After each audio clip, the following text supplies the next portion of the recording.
एक शाम का समय था। आकाश में ढलते सूरज की लालिमा पूरे गांव पर फैल रही थी।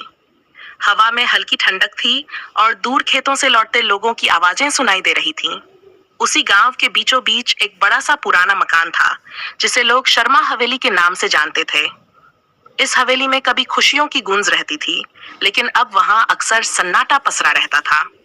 इस घर के मुखिया थे रामनाथ शर्मा, जो पूरे गांव में अपनी ईमानदारी और सादगी के लिए जाने जाते। उनकी उम्र अब ढलान पर थी, लेकिन चेहरे पर वही सख्त अनुशासन और जिम्मेदारी की झलक दिखाई देती थी, जिसने उन्हें जीवन भर मजबूत बनाए रखा। उनके दो बेटे थे, बड़ा बेटा अमित और छोटा बेटा रोहित। बचपन में दोनों भाई एक दूसरे के बिना एक पल भी नहीं रहते थे, लेकिन समय के साथ साथ परिस्थितियां बदलती गई और अब उनके बीच दूरियां पैदा हो चुकी थीं। उस शाम रामनाथ जी हवेली के बरामदे में चारपाई पर बैठे हुए चुपचाप आंगन की तरफ देख रहे थे। उनके चेहरे पर चिंता की गहरी लकीरें साफ दिखाई दे रही थीं। उनकी पत्नी सावित्री देवी रसोई से बाहर आई और धीरे से उनके पास बैठ गई। क्या सोच रहे हैं आप? सावित्री देवी ने धीमी आवाज में पूछा। रामनाथ जी ने गहरी सांस ली और बोले, यही कि हमारा परिवार धीरे धीरे टूटता जा रहा है और हम चाहकर भी कुछ नहीं कर पा रहे। सावित्री देवी ने उनकी तरफ देखा। उनकी आंखों में भी वही दर्द था जो रामनाथ जी के दिल में था। समय बदल गया है, उन्होंने धीरे से कहा। आजकल बच्चों को अपने माँ बाप और भाई बहनों से ज्यादा अपनी जिंदगी और अपनी खुशी की चिंता रहती है। रामनाथ जी ने सिर झुका लिया। उन्हें अपने दोनों बेटों की याद आने लगी। अमित शहर में नौकरी करता था और उसकी पत्नी पूजा अक्सर ये शिकायत करती रहती थी कि गांव का ये पुराना घर बेचकर शहर में नया फ्लैट खरीद लिया जाए। दूसरी तरफ रोहित अभी भी गांव में ही रहता था, लेकिन उसकी पत्नी कविता को लगता था कि सारा प्यार और संपत्ति बड़े बेटे को ही मिलती है। इन्हीं छोटी छोटी बातों ने धीरे धीरे पूरे परिवार में कड़वाहट भर दी थी। तभी अचानक हवेली के बाहर से किसी गाड़ी के रुकने की आवाज आई। रामनाथ जी ने सिर उठाकर देखा। आंगन के बाहर एक कार खड़ी थी। कुछ ही पल बाद गेट खुला और अंदर अमित अपनी पत्नी पूजा के साथ अंदर आया। सावित्री देवी का चेहरा खुशी से खिल उठा। अरे अमित, तुम अचानक? उन्होंने उठते हुए कहा, लेकिन अमित के चेहरे पर वह गर्मजोशी नहीं थी जिसकी मां को उम्मीद थी। वह सीधे बरामदे में आया और बिना किसी भूमिका के बोला, पापा, मुझे आपसे एक जरूरी बात करनी है। रामनाथ जी ने उसकी आवाज में छिपी कठोरता को महसूस कर लिया। उन्होंने धीरे से कहा, कहो बेटा। अमित ने कुछ सेकंड चुप रहकर सीधे कहा, मैं चाहता हूं कि यह हवेली बेच दी जाए। ये सुनते ही सावित्री देवी के हाथ से पानी का गिलास गिर गया। रामनाथ जी की आंखों में गहरा सन्नाटा उतर आया, क्योंकि उन्हें पता था यह सिर्फ एक घर बेचने की बात नहीं थी। ये उस परिवार के टूटने की शुरुआत थी जिसे उन्होंने पूरी जिंदगी जोड़कर रखा था। तो अमित के मुंह से हवेली बेचने की बात सुनते ही जैसे पूरे आंगन में अचानक एक अजीब सा सन्नाटा छा गया।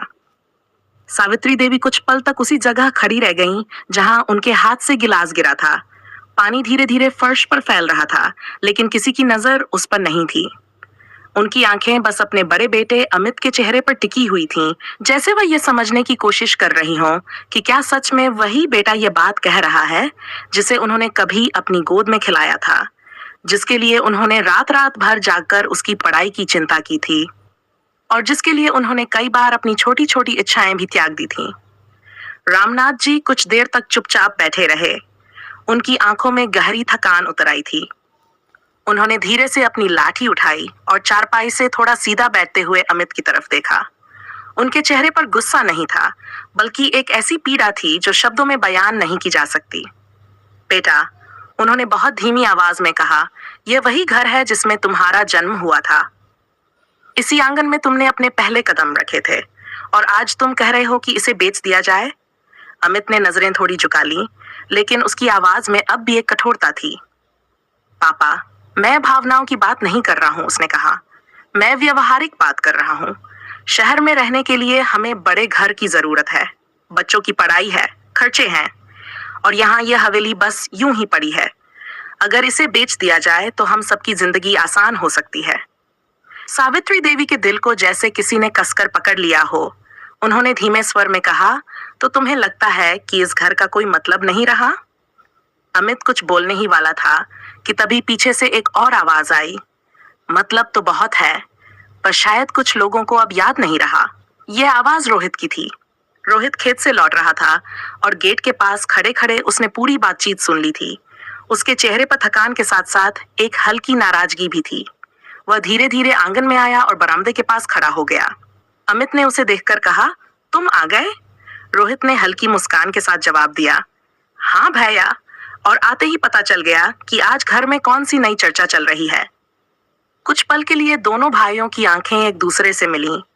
बचपन की यादें शायद दोनों के मन में कहीं दूर हलचल कर रही थीं, लेकिन परिस्थितियों ने उन यादों पर एक कठोर परत चढ़ा दी थी। सावित्री देवी ने जल्दी से बात बदलने की कोशिश की। पहले सब लोग हाथ मुंह धो लो, उन्होंने कहा, मैं खाना लगा देती हूँ। लेकिन अमित ने वहीं खड़े खड़े कहा, माँ, बात को टालने से कुछ नहीं होगा, हमें इस बारे में फैसला करना ही होगा। रोहित ने भौहें सिकोड़ लीं। किस बारे में? उसने पूछा। अमित ने साफ शब्दों में कहा, हवेली बेचने के बारे में। रोहित के चेहरे का रंग तुरंत बदल गया। उसने कुछ सेकंड तक अमित को देखा, जैसे वह समझ ही नहीं पा रहा हो कि यह मजाक है या सच। भैया, उसने धीरे से कहा, आप सच में यह बात कह रहे हैं? अमित ने बिना हिचकिचाए कहा, हाँ। रोहित ने गहरी सांस ली। उसके मन में जैसे कई यादें एक साथ उमड़ पड़ी। बचपन में इसी आंगन में खेले गए खेल, बरसात की शामें जब पूरा परिवार एक साथ बैठकर पकौड़े खाता था, त्योहारों पर घर में गूंजती हंसी, और वह समय जब यह हवेली सिर्फ ईंट पत्थर का ढांचा नहीं बल्कि एक जीवित परिवार का प्रतीक थी। भैया, उसने शांत स्वर में कहा, घर सिर्फ दीवारों से नहीं बनता, ये उन यादों से बनता है जो उसमें बसती है। अमित ने थोड़ा चिढ़कर कहा, और यादों से बच्चों की फीस नहीं भरी जाती रोहित। ये सुनकर रोहित कुछ पल के लिए चुप हो गया। उसकी आंखों में हल्की सी चोट दिखाई दी, लेकिन उसने खुद को संभाल लिया। उधर रसोई के दरवाजे के पास खड़ी कविता सब कुछ सुन रही थी। उसके मन में पहले से ही ये धारणा थी कि अमित और उसकी पत्नी पूजा इस घर को बेचकर अपना फायदा चाहते हैं। उसने धीरे से अंदर जाकर सावित्री देवी से कहा, माँ जी, आप देख रही हैं ना, शहर वाले लोगों को अब गांव का घर बोझ लगने लगा है। सावित्री देवी ने उसे चुप रहने का इशारा किया, लेकिन उनके अपने दिल में भी तूफान चल रहा था। उधर बरामदे में बातचीत अब थोड़ी तेज होने लगी थी। अमित ने कहा, देखो रोहित, मैं झगड़ा नहीं करना चाहता। मैं सिर्फ ये कह रहा हूँ कि अगर यह हवेली बेच दी जाए तो हम सबको बराबर हिस्सा मिल जाएगा और सब अपनी अपनी जिंदगी आराम से जी सकेंगे। रोहित ने धीरे से कहा, और माँ पिताजी? अमित कुछ सेकंड के लिए चुप हो गया। वे हमारे साथ शहर चल सकते हैं, उसने कहा। रामनाथ जी अब तक चुप थे, लेकिन यह बात सुनकर उन्होंने धीरे से कहा, मैं शहर नहीं जाऊंगा। अमित ने हैरानी से पूछा, क्यों पापा? रामनाथ जी ने आंगन की मिट्टी की तरफ देखते हुए कहा, क्योंकि मेरी पूरी जिंदगी इसी मिट्टी में बीती है और शायद मेरा आखिरी समय भी यहीं बीतेगा। यह सुनकर सावित्री देवी की आंखों से आंसू बहने लगे। उसी समय गली से एक बुजुर्ग पड़ोसी हरिदास काका अंदर आए। उन्होंने घर के माहौल को देखकर पूछा, क्या बात है भाई रामनाथ, आज हवेली में इतनी खामोशी क्यों है? रामनाथ जी ने हल्की मुस्कान के साथ कहा, कुछ नहीं काका, बस परिवार की बातें हैं। हरिदास काका ने चारों तरफ देखा। उन्हें समझने में देर नहीं लगी कि घर में कुछ गंभीर बात चल रही है। उन्होंने धीरे से कहा, रामनाथ, घर तब तक घर रहता है जब तक उसमें रहने वाले लोग एक दूसरे को समझते हैं, वरना तो बड़ी से बड़ी हवेली भी खाली लगने लगती है। उनकी बात सुनकर कुछ देर के लिए सब चुप हो गए, लेकिन उस रात का सन्नाटा ये साफ बता रहा था कि यह मामला इतनी आसानी से खत्म होने वाला नहीं था, क्योंकि यह सिर्फ एक घर का सवाल नहीं था। ये उस परिवार के भविष्य का सवाल था जो धीरे धीरे अपनी जड़ों से दूर होता जा रहा था। उस रात शर्मा हवेली के भीतर जितनी खामोशी थी, शायद उतनी खामोशी इस घर ने पहले कभी महसूस नहीं की थी। दिन भर की बातचीत और हवेली बेचने की बात ने घर के हर सदस्य के मन में ऐसी बेचैनी भर दी थी कि किसी को ठीक से नींद भी नहीं आई। बाहर आंगन में पीपल के पेड़ की पत्तियां हवा के साथ सरसराती रहीं और भीतर कमरों में लोग अपनी अपनी सोच में उलझे पड़े रहे। सावित्री देवी आधी रात तक जागती रहीं। कभी उनकी नजर छत पर टिक जाती, कभी वह करवट बदलकर रामनाथ जी की तरफ देखने लगती, जो बाहर वाले कमरे में चुपचाप लेटे हुए थे।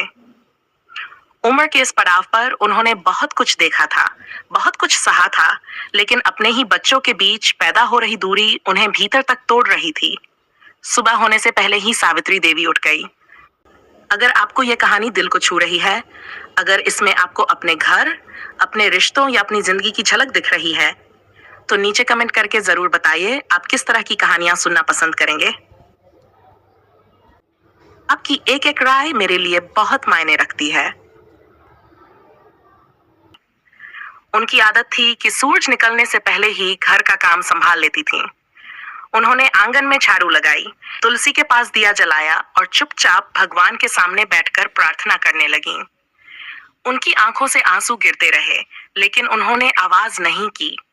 उन्हें लगता था कि अगर वह रो पड़ी तो शायद घर के बाकी लोग और ज्यादा दुखी हो जाएंगे। उधर रसोई में चूल्हा जलाते समय उनकी नजर दरवाजे पर खड़ी कविता पर पड़ी। कविता चुपचाप उन्हें देख रही थी। उसके चेहरे पर चिंता के साथ साथ एक बेचैनी भी थी। उसने धीरे से कहा, माँ जी, कल जो भैया ने कहा, क्या सच में हवेली बेचने की बात हो सकती है? सावित्री देवी ने कुछ पल तक चुप रहकर आटा गूंथते हुए कहा, बेटा, आजकल लोग जरूरत और सुविधा को रिश्तों से ऊपर रखने लगे हैं। शायद अमित भी वही सोच रहा है। कविता के चेहरे पर हल्की नाराजगी आ गई। वह बोली, लेकिन मां जी, इस घर में सिर्फ उनका ही हक तो नहीं है। रोहित भी तो यहीं रहता है, उसने भी तो इस घर को संभाला है। सावित्री देवी ने उसकी तरफ देखा, लेकिन कुछ नहीं कहा। उन्हें डर था कि अगर यह बात बढ़ी तो घर में और तनाव फैल जाएगा। इसी बीच शहर से आई पूजा भी अपने कमरे से बाहर निकली। उसने देखा कि रसोई में कविता और सावित्री देवी बातें कर रही हैं। वह धीरे धीरे अंदर आई और बिना किसी भूमिका के बोली, मां जी, अगर चाय बन जाए तो मुझे भी दे दीजिए। शहर में जल्दी उठने की आदत नहीं रही, लेकिन यहाँ नींद भी ठीक से नहीं आई। कविता ने हल्की सी मुस्कान के साथ कहा, गांव का माहौल शहर से अलग होता है भाभी। यहाँ रातें भी थोड़ी शांत होती हैं और लोग भी। पूजा ने उसकी बात का मतलब समझ लिया। उसने थोड़ा तीखे स्वर में कहा, हाँ, लेकिन जिंदगी तो आगे बढ़ने का नाम है। हमेशा पुरानी चीजों से चिपके रहने से कुछ हासिल नहीं होता। यह सुनकर कविता का चेहरा थोड़ा सख्त हो गया। उसने कहा, पुरानी चीजें अगर घर और रिश्ते हों तो उन्हें छोड़ना इतना आसान नहीं होता। दोनों के बीच की यह बातचीत धीरे धीरे एक अनकहिंजतान का रूप ले रही थी। सावित्री देवी समझ रही थी कि अगर अभी कुछ नहीं कहा गया तो ये छोटी सी बात भी बड़ी बहस में बदल सकती है। उन्होंने जल्दी से चाय के कप सामने रखते हुए कहा, लो बेटा, पहले चाय पी लो। सुबह सुबह मन खराब करना ठीक नहीं होता। लेकिन घर के भीतर जो तनाव पैदा हो चुका था वह इतनी आसानी से खत्म होने वाला नहीं था। उधर बरामदे में रामनाथ जी चारपाई पर बैठे हुए चुपचाप अखबार पढ़ने का प्रयास कर रहे थे, लेकिन उनकी आंखें शब्दों पर टिक ही नहीं रही थीं। उनके मन में बार बार वही बात घूम रही थी, हवेली बेचने की। इतने वर्षों तक उन्होंने इस घर को सिर्फ रहने की जगह नहीं, बल्कि परिवार को जोड़ने का माध्यम माना था। उन्होंने अपने बच्चों के लिए बहुत कुछ किया था, लेकिन शायद समय के साथ उनकी सोच और बच्चों की सोच के बीच की दूरी बहुत बढ़ गई थी। तभी गली से दो तीन पड़ोसी धीरे धीरे बातें करते हुए हवेली के सामने से गुजरे। उनमें से एक ने दूसरे से कहा, सुना है शर्मा जी के बड़े बेटे ने हवेली बेचने की बात की है। दूसरे ने तुरंत कहा, अरे, ऐसा हो गया तो इस गांव की एक पहचान ही खत्म हो जाएगी। ये घर तो बरसों से इस मोहल्ले की शान रहा है।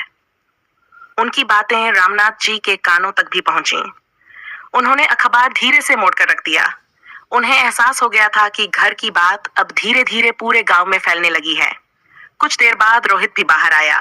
उसने अपने पिता के चेहरे की उदासी देखकर धीरे से पूछा, पिताजी, आप परेशान लग रहे हैं। रामनाथ जी ने हल्की मुस्कान लाने की कोशिश की और बोले, नहीं बेटा, बस उम्र हो गई है, इसलिए मन जल्दी थक जाता है। रोहित समझ गया कि बात सिर्फ थकान की नहीं है।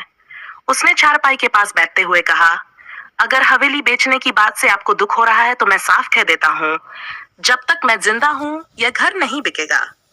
रामनाथ जी ने उसकी तरफ देखा। उनके चेहरे पर गर्व और चिंता दोनों झलक रहे थे। उसी समय अंदर से अमित भी बाहर आ गया। उसने रोहित की बात सुन ली थी। कुछ पल के लिए दोनों भाइयों की नजरें फिर एक दूसरे से मिली। वातावरण में फिर वही भारीपन भर गया। अमित ने धीमे लेकिन ठोस स्वर में कहा, फैसले भावनाओं से नहीं लिए जाते रोहित। जिंदगी में आगे बढ़ने के लिए कभी कभी कठिन निर्णय लेने पड़ते हैं। रोहित ने तुरंत जवाब नहीं दिया। उसने बस आंगन की मिट्टी की तरफ देखा, जैसे वह उस जमीन से ताकत जुटा रहा हो जिस पर उसने अपना बचपन बिताया था। शर्मा हवेली की दीवारें उस सुबह सब कुछ सुन रही थीं। बातें, तकरार, आहें और वह मौन पीड़ा जो एक परिवार के धीरे धीरे बिखरने के साथ जन्म लेती है। और शायद यही वह समय था जब इस घर की किस्मत एक ऐसे मोड़ की तरफ बढ़ रही थी जहां से लौटना आसान नहीं होने वाला था। कहानी के अगले भाग में सुनिए